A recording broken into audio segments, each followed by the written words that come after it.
for years and years of racism, of systematic racism, of bigotry, of hate.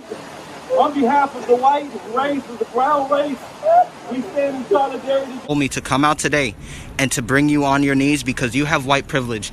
So if they see that a white person is getting on their knees, that shows solidarity for the situation. And could you just please apologize for, for your white privilege? Just apologize. I am. I'm trying to think of the right words to say because that's a big thing to say. It's big. It comes from. It's large in this country. I'm incredibly sorry that. You know, would like you to kneel for what happened to Floyd Mayweather right now? Sure. Can we both do it? Yeah. Yes. And could you please just hold this bag for a second? I don't want to touch anything that you're doing just because others in our home. Yeah. Okay, fine, but could you just both go on 2 knees to show the true solidarity of what is happening? Say that this will never happen to Floyd Mayweather ever again. This will never happen to any black people.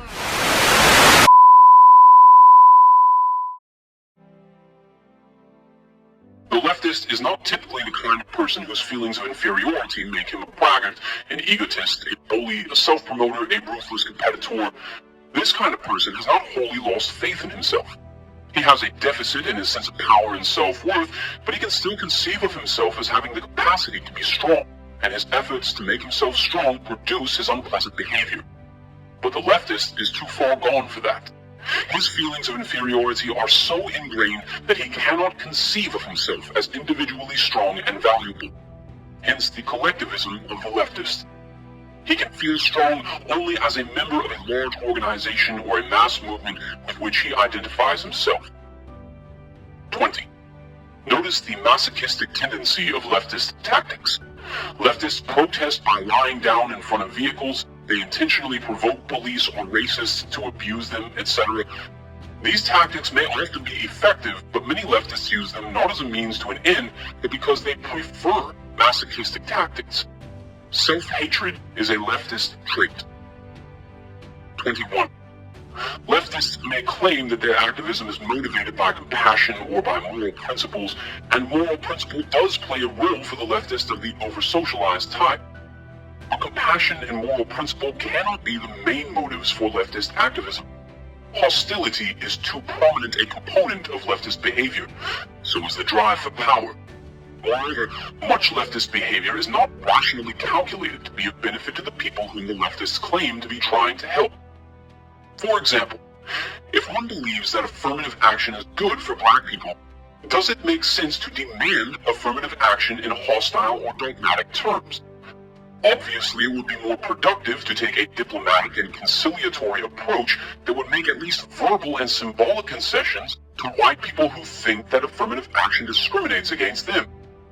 But leftist activists do not take such an approach because it would not satisfy their emotional needs.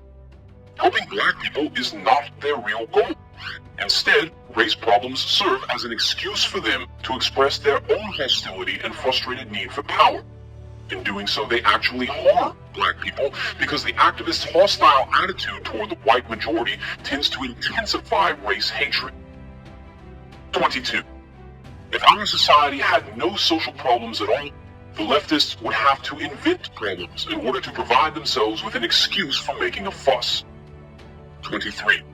We emphasize that the foregoing does not pretend to be an accurate description of everyone who might be considered a leftist. It is only a rough indication of a general tendency of leftism. Over-socialization. 24. Psychologists use the term socialization to designate the process by which children are trained to think and act as society demands. A person is said to be well socialized if he believes in and obeys the moral code of his society and fits in well as a functioning part of that society. It may seem senseless to say that many leftists are over-socialized since the leftist is perceived as a rebel. Nevertheless, the position can be defended. Many leftists are not such rebels as they may seem.